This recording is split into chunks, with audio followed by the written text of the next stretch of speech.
Carney stumbles as Pierre shines plus media under fire for biased coverage of Charlie Kirk. Canada in 2025 stands at a crossroads where politics, economics, and culture intersect in dramatic ways. Just months after the snap federal election, Prime Minister Carney is struggling to establish a steady footing. His leadership is marked by caution, polished speeches, and promises of stability, yet many Canadians remain unconvinced that he fully grasps the depth of frustration across the country. Housing costs, inflation, and strained public services dominate daily life, and while Carney pledges reform, his slow pace creates the sense that he stumbles at the very moment people demand boldness. Pierre Poilievre, now opposition leader, sees an opening and uses it masterfully. Known for his sharp tongue and populist tone, he draws large crowds by speaking directly to the anxieties of working families. He denounces high grocery bills, unaffordable mortgages, and what he describes as liberal elitism. In contrast to Carney's polished but careful language, Poilievre shines with a blunt authenticity that resonates with many. The contrast between Carney's stumbles and Pierre shines is becoming one of the defining narratives of Canadian politics in this new chapter. The assassination of American activist Charlie Kirk sent shockwaves across borders and became a flashpoint in Canada's own debates. Politicians from every party condemned the violence, yet the way it was covered revealed the depth of polarization. Some Canadian media outlets portrayed Kirk in sympathetic tones, emphasizing his role as a conservative speaker who challenged mainstream narratives. Others focused almost exclusively on his controversial past, casting doubt on whether he deserved the outpouring of support. The media came under fire for being selective, for leaning into biases that further divide an already fractured public. Carney's response to the Kirk tragedy revealed just how difficult it can be for a national leader to navigate moments of grief mixed with political tension. His official remarks, though polite and respectful, were viewed as too carefully scripted, with sorrow and condemnation of violence expressed in a way that felt impersonal. Many Canadians had hoped he would show stronger conviction, not just mourn the loss, but also address the growing fears of political violence, rising extremism, and the sharp divide over free speech. Critics concluded that Carney stumbles whenever issues demand raw authenticity, moral clarity, and leadership that rises above polished caution.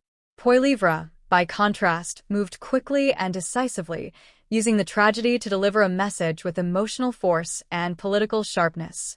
He defended free expression as essential to democracy, warning that demonizing rivals or silencing dissent only fuels resentment and instability. By framing Kirk as part of a broader battle over rights and freedoms, he spoke directly to Canadians who feel unheard by elites or dismissed by media narratives. While not everyone agreed with his portrayal, the clarity and conviction in his words left a lasting impression. For many, Pierre shines in crisis because he transforms outrage into direction, offering certainty where Carney hesitates. Economic realities only deepen the divide. Carney inherited a Canada weighed down by soaring housing costs, rising grocery bills, and growing skepticism about immigration levels. His government announced plans to gradually reduce temporary foreign workers and international students to relieve pressure, but critics argue that these changes are too slow to matter.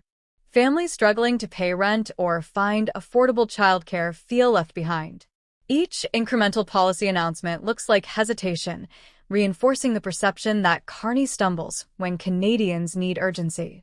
Poilievre amplifies those frustrations, visiting communities hardest hit by inflation and shortages.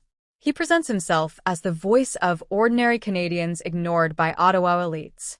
His speeches focus relentlessly on affordability, promising to cut red tape, reduce taxes, and unleash homebuilding.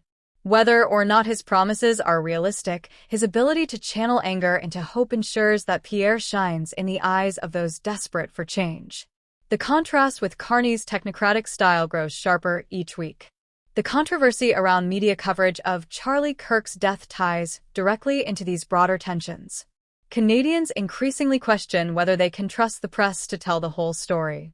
Left-leaning outlets are accused of glossing over the violence because the victim was conservative, while right-leaning outlets are accused of romanticizing Kirk's life and ignoring legitimate criticisms. In both cases, the media is under fire for bias that fuels division rather than informing the public. Trust in journalism erodes with every selective headline. For many Canadians, the situation feels personal. Families worry about whether political disagreements are escalating into violence. Communities debate how far free speech should go and whether controversial figures deserve empathy after their deaths. Social media amplifies every extreme opinion, drowning out nuance and feeding suspicion that the truth is being hidden. In such an atmosphere, balanced leadership and fair reporting are essential, but both feel in short supply. Carney faces an especially delicate task. If he leans too hard into condemning Kirk's rhetoric, he risks alienating Canadians who believe in open debate. If he remains too cautious, he risks looking weak, as if he refuses to confront hard truths. Every word is parsed for weakness or hidden meaning, reinforcing the sense that he stumbles under pressure. For a leader who promised steadiness and unity, this moment exposes the difficulty of navigating a polarized landscape. Poilievre, in contrast, thrives in polarization. He does not shy from controversy, but instead embraces it as proof of his authenticity. By positioning himself as a champion of free speech and a critic of media bias, he captures the mood of Canadians who feel betrayed by institutions. Whether or not he can deliver on his promises, his ability to appear confident and decisive ensures that Pierre shines as the counterweight to Carney's uncertainty. Ultimately, the title captures the heart of the moment. Carney stumbles as Pierre shines plus media under fire for biased coverage of Charlie Kirk. It is not simply a headline but a reflection of Canada's struggles in 2025. A country divided by economics, ideology, and trust in institutions now watches its leaders and its press under a microscope. Whether Canada emerges stronger will depend on whether Carney finds his footing, whether Poilievre tempers ambition with responsibility, and whether the media can rebuild trust by reporting with fairness.